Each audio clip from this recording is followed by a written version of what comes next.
We open with this sequence of King Jaehaerys appointing his son Viserys as his rightful heir. It does well to set up this idea of male heirs with a lesser claim to the throne being chosen over their more superior female contemporaries, and I thought it introduced us to this world of betrayals and power hierarchies and birthrights quite well. The Prince Jaehaerys Targaryen remain Prince of Dragonstone.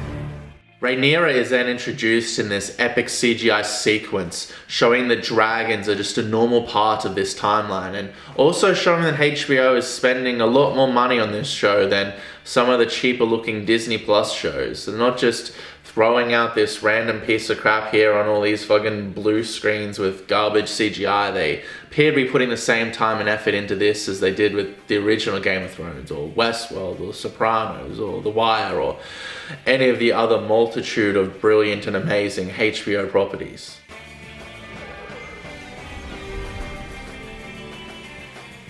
Rhaenyra and her mother, the Queen, then get this little tiny nice character moment where her mother talks about a woman's place in this world and her duty to the kingdom. It also sets up the tragedy and horrors that are yet to come. The childbed is our battlefield. We must learn to face it with a stiff lip.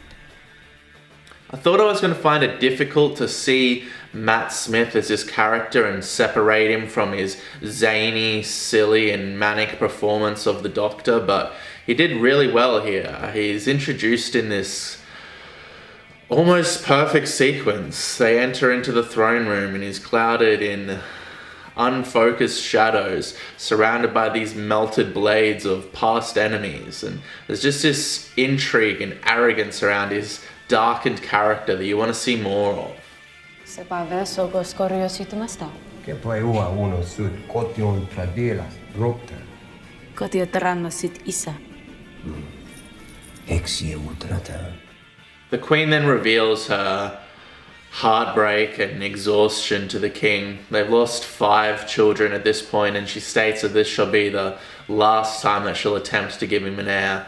You just can't help but feel for her. The world has handed her the worst it possibly can, and it was very subtly but very well acted.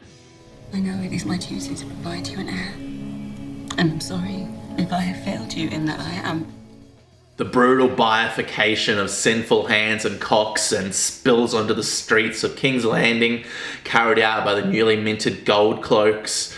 I thought this sequence was brutal, and it really showed Daemon's lust for control, his unpredictability and his visceral brutality. I just want to see more from this darkened character, more of the heinous acts and more of the unpredictable twists and turns that he'll presumably take.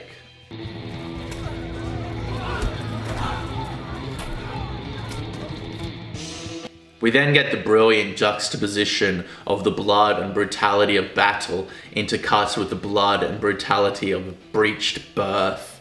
Both of these highly visceral and moving moments carry each other to a higher crescendo than they would if they weren't intercut with each other. It was brilliantly edited, and a nice melding of 2 completely different yet oddly similar moments just cut on top of each other.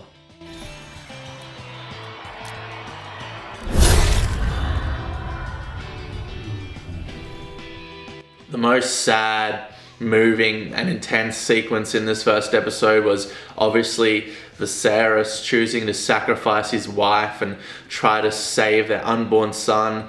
How she slowly realizes that this brutal medieval C-section is going to be carried out on her is so shocking and moving. And then the degree to which the showrunners chose to show this sickening sacrifice, it was moving and, dare I say, immersive and compelling.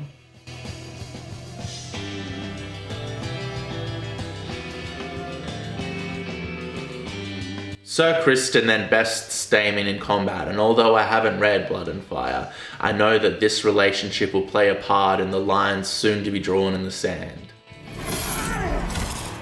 The somber reveal of King Viserys's infant son laying dead, wrapped in cloth on a tiny pyre was beautifully heartbreaking.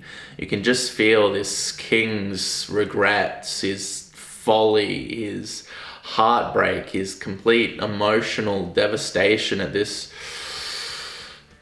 horrible turn in his life. Everything that could go wrong, most important things to him, to anybody, have just been taken away from him, and in part he's to blame himself for his decisions.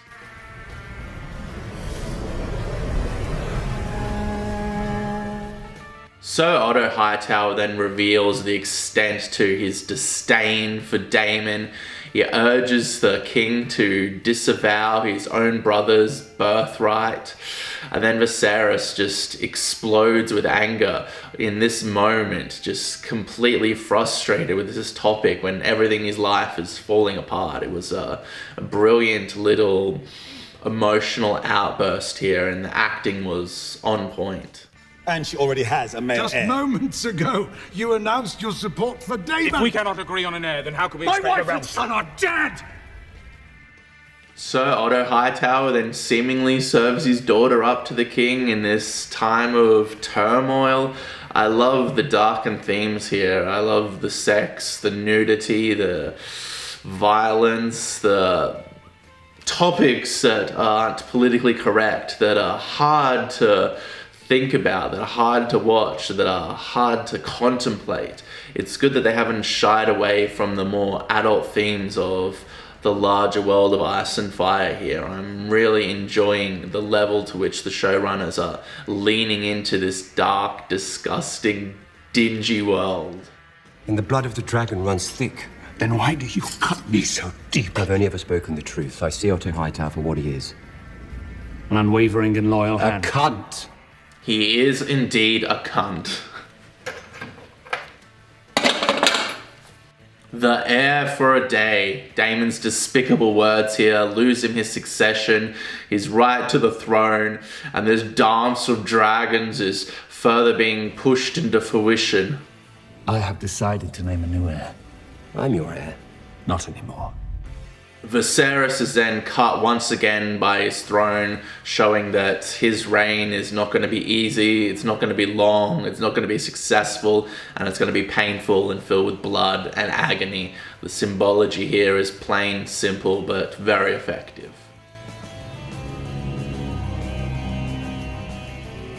Breaking with Targaryen tradition, Viserys then appoints Rhaenyra as his heir, even though she's a female. This is surely going to enrage Daemon. It's surely going to aggravate the queen that never was and push this civil war to the next level of escalation. I'm actually liking this complex political play that they have here, this almost pseudo-historical Shakespearean level of deceit and complexity. I'm looking forward to watching all these people just explode into rages and completely disavow each other and cut each other to fucking pieces. I mean, that sounds pretty good to me. I'm kind of on board at this point.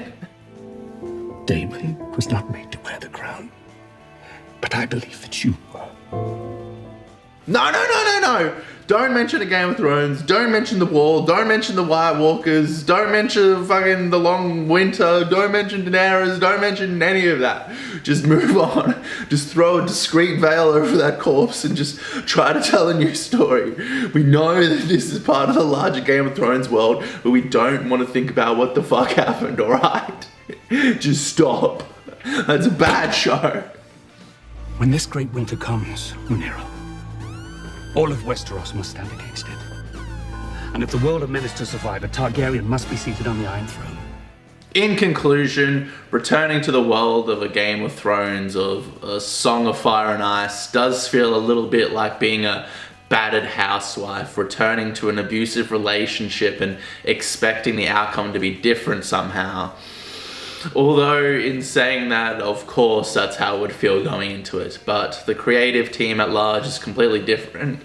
David Benioff and B.D. Wise have nothing to do with this, and they appeared to be the people that wrote that descending fever dream schlock. So I'm on board, and I'll tell you why I'm on board, because even if it does fall to shit again, that's fine. It's better to have loved and lost than to have never loved at all, and it's kind of curious to see what will happen after the biggest shitting of the bed in television history. And to be honest, this was a good episode. It was of quality, well executed, well acted. Cinematography was on point, the sets, the CGI, the design, everything. And more than that, it had compelling and interesting characters. It had emotionally evocative sequences which moved you. It wasn't just bland and boring. It was challenging and hard to watch. It didn't just lull you into some sitcom-like state of happiness. It was challenging. And we'll see what happens. I'll see you guys next week, probably.